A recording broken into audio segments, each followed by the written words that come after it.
আসসালামু আলাইকুম, আশা করি সবাই ভালো আছেন। সকালে দাঁড়িয়েছি, সকাল মানেই সুন্দর। 19তম শিক্ষক নিবন্ধন হয়তো সামনে আসতে যাচ্ছে, সবাই জানেন। তবে এই নিবন্ধন যুগান্তকার একটি নিবন্ধন, কারণ বেশ কিছু আপডেট বা নতুন হয়ে আপনাদের সামনে আসতে যাচ্ছে। আচ্ছা, শুরুতে বলে দিচ্ছি, এটা অনেকেই জানেন, তাও ক্লিয়ার করে দিচ্ছি, নিবন্ধন কিন্তু সরকারি কোনো জব নয়, এটা মনে রাখবেন, ঠিক আছে? সুতরাং নিবন্ধন কারো জন্য প্রথম চয়েস না হয়, এটা গভর্নমেন্ট কোনো জব নয়।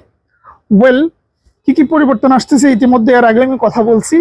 মোটা দাগে এই যে নিবন্ধনের পরিবর্তন, এইটা এবার যেটা ভালো হবে, যে শিক্ষা প্রতিষ্ঠানে আগে স্বর্ণপদ থাকতো, সেটা আর থাকবে না। প্রতিষ্ঠান নিজে সেই স্বর্ণপদগুলো চেয়ে নিবে, তার সংগ্রহ নিয়ে নিবে, এটা একটা ভালো জিনিস। 2 নম্বর যে বিষয়, এইবার আর লিখিত পরীক্ষা থাকছে না, এটা একটা মেইন গুরুত্বপূর্ণ বিষয়। আগে কিন্তু এই নিবন্ধনে আপনাকে লিখিত পরীক্ষা দিতে হতো, সেটা এইবার থেকে 19তম শিক্ষক নিবন্ধন থেকে থাকবে না। তাহলে কি থাকবে? থাকবে প্রিলিমিনারি, থাকবে ভাইবা। প্রিলিমিনারি পরীক্ষা হবে 200 নম্বরের, ঠিক আছে?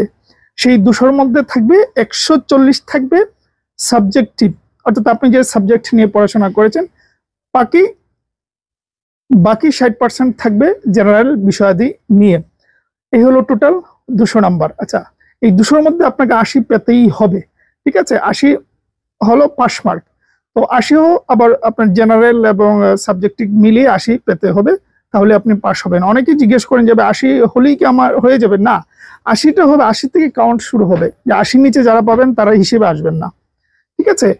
তো এই মেজর একটা আপডেট নিয়ে আসতে যাচ্ছে, এবং এগুলো হচ্ছে আপনি যারা ইন্টারমিডিয়েটে পড়াশোনা করেছেন, ইন্টারমিডিয়েট শেষ করেছেন, তারাও অ্যাপ্লাই করতে পারবেন। আগেও করা যেত, কিন্তু এবারও পারবেন। এবং এইবার সার্কুলারটা অনেক বড় হবে, এবং হয়তো কিছুদিনের ভেতরে আসবে, নিবন্ধন আসবে, প্রাইমারিও আসবে।